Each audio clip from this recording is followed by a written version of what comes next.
नमस्कार और स्वागत है आपका हमारे चैनल। तो साथियों, IMF, Finch, S&P global, world bank, इसके अलावा दुनिया की तमाम क्रेडिट रेटिंग एजेंसियां, तमाम वो एजेंसियां जो कि जीडीपी की प्रिडिक्शन करती हैं, यानी कि भविष्यवाणी करती हैं, उन्होंने पिछले एक साल की अपनी सारी रिपोर्ट्स फाड़ डाली हैं और आने वाले समय में जो रिपोर्ट्स वो बना रहे थे, भारत ने उन्हें भी बदलने पर मजबूर कर दिया है। ऐसा मैं क्यों कह रहा? इसका कारण यह है कि अब से कुछ ही मिनट पहले एक रिपोर्ट निकल कर आई जिसने इतिहास के सारे रिकॉर्ड्स तोड़ डाले हैं। इतना ही नहीं, भारत भी खुद अपना माथा पकड़े बैठा है कि हमारी ऐसी रफ्तार हुई तो हुई कैसे। और चीनियों का जो हाल हुआ है वो पूछिए ही मत, क्योंकि उनकी तो ऐसी लंका लग चुकी है कि जहां एक तरफ जहां भारत राजधानी एक्सप्रेस बना पड़ा है, तो वहीं वो पैसेंजर ट्रेन की तरह भी नहीं चल पा रहे, मालगाड़ी बनकर रह गए हैं। और आपको यकीन नहीं आता तो चलिए मैं आपको रिपोर्ट्स निकल कर सामने आई है वो दिखाता हूं। तो सबसे पहले ये रिपोर्ट देखिए, आपसे कुछ ही मिनट पहले ये रिपोर्ट जारी की गई है कि Q4 के यानी कि जनवरी, फरवरी और मार्च के महीने में भारत की जो जीडीपी की ग्रोथ थी, यानी कि अर्थव्यवस्था किस रफ्तार से बढ़ी है, तो वो थी 7.8%। ये कितनी ज्यादा है? उदाहरण के लिए तमाम वो दुनिया की एजेंसियां जिन्होंने कहा था कि फाइनेंशियल ईयर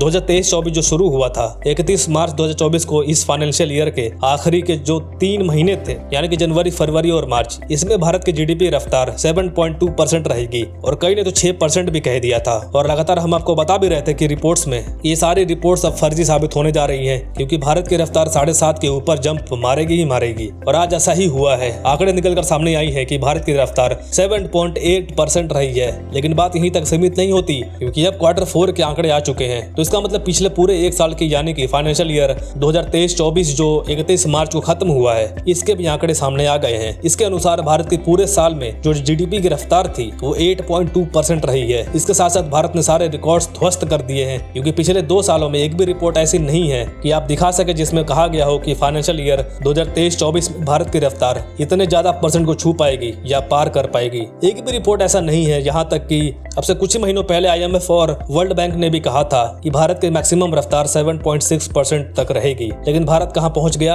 8.2 के पार, जो कि एक ऐतिहासिक आंकड़ा है। इतना ही नहीं, इसी आंकड़े के साथ साथ अब यह भी तय हो गया है कि जो फाइनेंशियल ईयर 2024-25 जो कि इस समय चल रहा है, यह शुरू हुआ था 1 अप्रैल 2024 को और खत्म होगा अगले साल 31 मार्च 2025 को। अब इन फाइनेंशियल ईयर में भी हम इन रिपोर्ट्स को पूरी तरीके से पछाड़ने जा रहे हैं और इसीलिए दुनिया भर के जो तमाम एजेंसीज हैं, सबने अब अपनी रिपोर्ट्स को बदलना भी शुरू कर दिया है, क्योंकि ज्यादातर एजेंसीज का मानना था कि इस साल इंडिया की रफ्तार ज्यादा से ज्यादा 6% तक ही होगी। लेकिन रियल में क्या हुआ वो सब आपके सामने है। भारत के जीडीपी की रफ्तार 8.2% के आसपास चल रही है। तो फिलहाल भारत के लिए एक बहुत ही बड़ी जीत है और बहुत बड़ी खुशखबरी है ये। आपका क्या कहना है इसके बारे में? बेशक कमेंट में जरूर बताइए। Thank you very much for listening. Please support and subscribe this channel.